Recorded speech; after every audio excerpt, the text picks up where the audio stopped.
여러분 안녕하십니까? 포로후 역사서 제2강을 시작하겠습니다.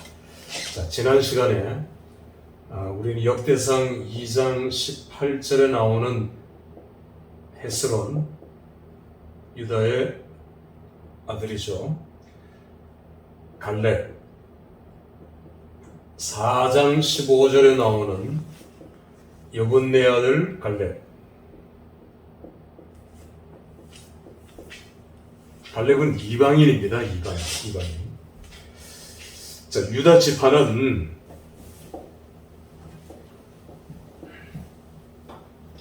유다 지파가 받은 땅 안에 시몬이 있었죠. 시몬 지파. 성격이 난폭하고 그리고 레위와 함께 이제 그 세겜성의 남자들을 다 죽였던 일에 앞장섰던 시몬 지파를 유다 지파가 품었어요. 유다 지파는 장자 지파이기 때문에 그렇습니다.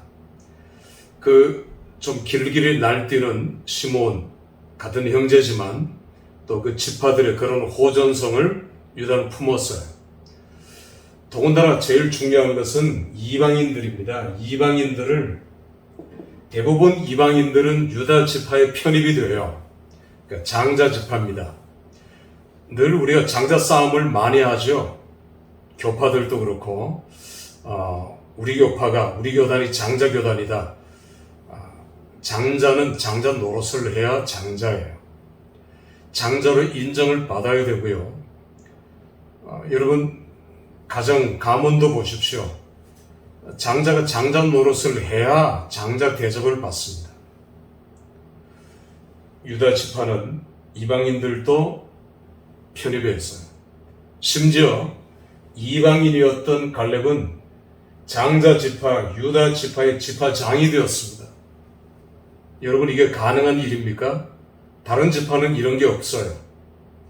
그런데 유다 지파는 이 모든 것들을 내려놓습니다. 기득권도 내려놓고요. 거꾸로 에브라임 지파 같으면 어림도 없죠. 에브라임 지파는 걸출한 지도자 여호수아를 배출했지만 에브라임은 굉장히 편협한 지파예요. 다른 지파도 마찬가지입니다. 에브라임은 늘 다퉜다 했죠. 므낫세 형제 지파인데도 불구하고 계속 싸웠다 했죠. 그 라이벌 의식을 가지고 있었고요. 그런데 유다 지파는 늘 장자 노릇을 했단 말입니다. 그래서 4장에는 이방인들이 나오죠. 이방인들이 온니엘, 그러니까 갈렙과 온니엘은 그니스족이에요. 그니스족 이방인이죠. 그 다음에 야베스는 겐 족속이고요. 겐 족속. 자, 이렇게 이방인들의 이름들이 나오고 있습니다. 가나안 전쟁의 영웅 갈렙. 자, 우선 헤스론의 아들 이 갈렙, 또 헤스론의 아들들 중에 훌도 있어요. 훌은 아론과 훌, 모세의 처남입니다. 그래서 모세가 출애굽기 17장에서 아말렉과 싸울 때 기도하잖아요. 두 손 들고. 그러니까 팔이 내려오면 질 때에 점점 지치고 힘드니까 아론과 훌이 돌을 받쳐놓고 그 위에 올라가서 자기들도 이렇게 들고 있으면 힘드니까 돌을 받쳐놓고 모세 팔을 양쪽에서 받쳤던 두 인물 아론과 훌은 헤스론의 아들이에요. 자, 이렇게 이제 되어지면서 2장 55절에 가면은, 자, 제가 지금 야베스에 대해서 좀 강조하고 싶어요. 야베스에 대해서 나와요. 야베스는 여기입니다. 여기. 그러니까 여기는 그 길랏 야베스라고 하죠. 길랏 야베스. 므낫세 땅이에요. 므낫세. 여기도 므낫세 땅이 있죠. 므낫세 반지파라고도 얘기하죠. 비옥한 땅입니다. 길랏 야베스는 참 비옥한 땅이고 역사에서 계속해서 나오고 있는 사울도 장사를 지냈던 참 자비로운 사람들, 길랏 사람들, 야베스 사람들. 아마 야베스는 여기에서 태어났을 겁니다. 여기에서 땅을 이제 분배받고 어느 지파인지는 나오지 않지만 야베스는 이제 우리가 유다 지파로 편입된 걸로 보고 있죠. 자, 여기에 유다 지파에 대해서 지금 계속해서 나오고 있으니까. 그런데 25절에 보면은 야베스는 나중에 서기관 마을을 이루어서 서기관 마을, 겐 족속이라는 것이 맨 끝에 나오고 있죠. 레갑 족속, 이방인입니다. 이방인. 자, 그런데 야베스가 왜 중요하냐 하면 제1출애굽은 이스라엘 백성들이 애굽에서 나와서 가나안에 들어갈 때가 제1출애굽이에요. 그러니까 야베스는 제1출애굽 인물입니다. 여기 올라와서 자, 이렇게 되었던 서기관 마을을 나중에 이루었던 야베스는 제1출애굽 인물이에요. 지금 에스라가 포로 중에 역대 상하를 기록했다 했죠. 이제 포로로 다 백성들이 이제 귀환을 하는데 롤 모델을 제공하고 싶었어요. 롤 모델. 그 롤 모델이 이방인이고 야베스입니다. 야베스. 그래서 족보만 나오다가 야베스에 대해서 기록을 하고요. 그 다음에는 갈렙에 대해서 기록을 하고 온니엘에 대해서도 조금 기록을 하고 첫 번째 인물 족보들이 쭉 나오다가 유다 지파의 제일 중요한 인물인 겐 족속 그리고 이방인이었던 야베스를 롤 모델로 제시합니다. 제1출애굽의 인물을 제시하면서 제2출애굽인 우리도 야베스의 비전을 갖자, 야베스의 비전을 공유하자, 그 야베스의 비전을 가지고 제2출애굽 돌아온 백성들이 다시 새로운 출발을 하자 이거거든요. 그래서 야베스에 대해서 우리가 더 중요하게 살펴볼 필요가 있다 이겁니다. 여러분들이 야베스 설교도 들어보셨고 야베스 얘기도 들어보셨죠. 자, 4장 10절 11절 4장 9절 10절이죠.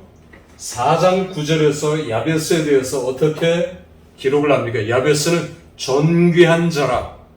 이 존귀한 자라는 표현은 최상급의 표현이에요. 하나님께서 가장 이뻐하시고 가장 귀하게 여기시는 자. 히브리어나 헬라어는 최상급이 없다 했어요. 두 번 반복하든지 이렇게 가장 중요한 표현을 씁니다. 존귀한 자. 이런 표현은 별로 잘 쓰지 않아요. 몇 사람밖에 없습니다. 가장 존귀한 자.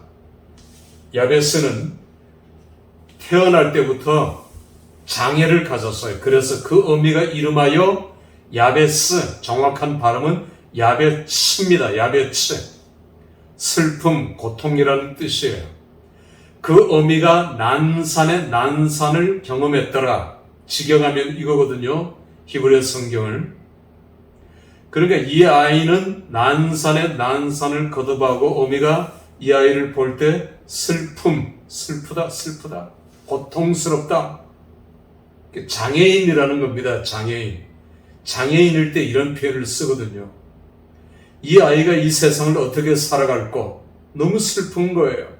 너무 고통스러운 겁니다. 그래서 여러분 야베츠는 결코 좋은 이름이 아닙니다. 우리는 지금 이 이름들을 얘기하지만 야베츠라는 이름은 결코 좋은 이름이 아니에요. 자, 야베츠는 존귀한 자라. 그 형제들 중에 가장 인정받은 자입니다. 많은 사람들 중에 가장 인정함을 받았던 야베스는 늘 이런 기도를 드렸어요. 그가 한 번만 드린 기도가 아니라 야베스는 늘 하나님 앞에 드렸던 기도의 내용들이 있습니다. 그걸 성경은 소개하고 있죠. 주께서 내게 복에 복을 더하사 복 위에 복을 더해 주세요. 영적인 홀리 디자이어라 하죠. 영적인 욕망. 내가 복을 받았어요. 우리가 예수 믿는 복을 받았어요. 그걸로 끝이 아니라 하나님 내게 더 큰 복을 주셔요. 이건 영적인 복입니다. 물질 생각하지 마세요. 하나님 내게 복을 주셨으니 더 큰 복을 주셔요. 물론 그 복 속에는 모든 것들도 다 포함이 되어 있어요. 야베스는 이런 비전을 가졌고 이런 비전을 제2출애굽인 우리가 공유하자는 것입니다. 두 번째 야베스의 기도는 하나님 지경을 넓혀주세요. 우리가 첫 번째 출애굽은 이 땅들을 다 받았는데 두 번째 출애굽은 이 유다 땅밖에 없어요. 이것도 에후드입니다. 에후드. 여기는 사마리아, 여기는 암몬 이렇게밖에 없어요. 이 주위에. 페르시아의 한 도로, 페르시아의 120개 도 중에 한 도로 전락해버린 북쪽 이스라엘은 사마리아로 편입되어 버렸고요. 지경을 넓혀주세요. 우리의 지경들을 넓혀주세요. 이런 비전을 가졌단 말입니다. 제1출애굽 당시에 야베스의 비전대로 그들은 계속해서 땅들을 넓힙니다. 우리가 5장, 6장, 7장 가면은 계속 넓히고 지경을 넓히고 왜? 야베스의 비전을 공유했어요. 하나님 지경을 넓혀주세요. 영적인 지경도 육적인 지경도 땅의 지경도 넓혀주셔요. 오늘 제2출애굽 우리에게 지경이 넓혀지는 것이 얼마나 필요할까요? 세 번째, 하나님이 나를 도와주세요. 사람이 돕는 건 의미가 없어요. 하나님이 도와주셔요. 지금 고레스 왕의 칙령, 고레스의 도움을 받아 도착했지요. 도착했는데 도착하자마자 성전을 건축하죠. 성전 예루살렘에. 그런데 이 성전에 페르시아의 도움을 받았기에 페르시아 왕에게도 제사를 드리는 어처구니 없는 일들이 벌어져요. 페르시아 왕의 절대적인 도움을 받았지만 그렇게 해서 스룹바벨이 백성들을 끌고 오는데 페르시아 왕이 고레스가 다 도움을 주었지만 하나님이 도와주셔야 합니다. 하나님이 도와주셔요. 우리도 그래요. 교인들 중에 경찰이 있으면 교인들이 딱지 끊으면 글로 가더라고요. 그리고 무슨 문제가 생기면 교인들 중에 검찰이 있는데 그 검찰한테 가더라고요. 기도해야지 먼저. 하나님 앞에 기도는 안 하고 그냥 인맥들을 찾아서 또 그 인맥들을 이렇게 찾아내려고 해요. 의사가 있으면 의사한테 가서 이제 옛날에는 의료보험 이런 것들이 잘 안 됐으니까 그냥 그저 싸게. 여러분 오늘날도 교회를 보셔요. 그런 멤버십을 가지고 그런 멤버십을 중심으로 많은 교회들이 움직여 나가고 있어요. 참 가슴 아픈 일입니다. 하나님이 나를 도와주세요. 하나님이 도우셔야 합니다. 이것보다 절대적인 것이 어디 있습니까? 그리고 마지막 기도는 하나님 늘 평안을 구하는 기도입니다. 하는 일마다 가는 곳마다 평탄케 해달라고 하는 이게 야베스의 기도예요. 자, 그래서 그들은 이제 하나의 모델로 롤 모델로 야베스를 아까 기록자 에스라는 제시하는 것입니다.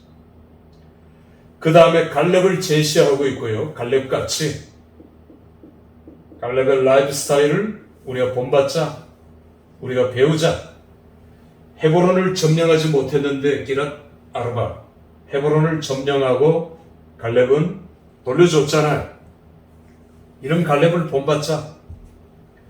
그리고 첫 번째 사사 온넬, 이런 이방인들이 하나님의 백성이 되어서 먼저 된 자는 유대인들은 나중되고 나중된 자 이방인들은 먼저 되는 이런 모습들을 보면서 우리가 각성하자.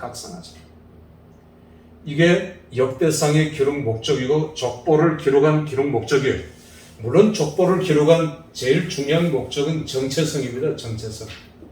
우리가 누군가 언약 백성이 아닌가? 언약 백성이. 하나님의 백성, 하나님 나라의 백성이라는 것은 그들이 공유하기 위해서 그들은 족보를 공부해야 되겠고, 또 족보가 얼마나 중요한 것을 우리가 알아야 돼. 우리의 성경을 읽다가 족보가 나오면 그냥 지나가 버리죠. 사실은 이게 제일 중요해요. 그런데 이게 너무 읽기가 힘드니까, 읽어내리기가 쉽지 않으니까 건너뛰어 버립니다. 자, 그래서 다윗의 족보, 유다 지파, 그러다가 다윗에게 와서 크로저바죠, 크로저. 그리고 그 다음 레위 지파예요. 레위 지파에 대해서 기록을 하다가 레위 지파들을 다시 크로저합니다. 레위의 세 아들부터 시작해서, 그러니까 왜 레위 지파를 강조하겠어요? 예배죠, 예배. 왜냐하면 첫 번째 포로에서 돌아온 레위 지파의 숫자는 미미했어요. 제사장들은 1,500명 이상이 돌아왔어요. 자기의 지위를 그대로 누릴 수 있으니까요. 그런데 레위인들은 봉사해야 되잖아요. 그리고 레위인들은 포로 중에 제사를 드리지 않으니까 제사장은 제사를 드리는 목적뿐만 아니라 가르치는 일도 있었으니까 그 일을 했지만, 레위 지파는 딱히 이게 자기의 정체성이 약해져 버렸어요. 그래서 레위 지파들은 이제 그 세상으로 많이 흘러 들어갔습니다. 우리가 예수님의 제자 중에도 레위가 있죠. 마태. 그런데 마태는 레위 지파예요. 예수님께서는 레위라고 별명을 붙였죠. 강조하셨어요. 그러니까 레위 지파는 그렇게 세상으로 많이 나간 겁니다. 흘러 들어간 겁니다. 그러니 돌아오지 않았어요. 돌아올 필요가 없었죠. 소수만 돌아왔어요. 그래서 1차 포로 이 수르바벨, 에스라토도 마찬가지인데, 본국에 사람들을 보내고 그렇게 해서 레위인들을 설득시켜서 데려옵니다. 이게 참 힘들었죠. 제사장들만이 이 역할을 할 수 없잖아요. 예루살렘 성전, 수르바벨 성전에서 제사를 드릴 수 없잖아요.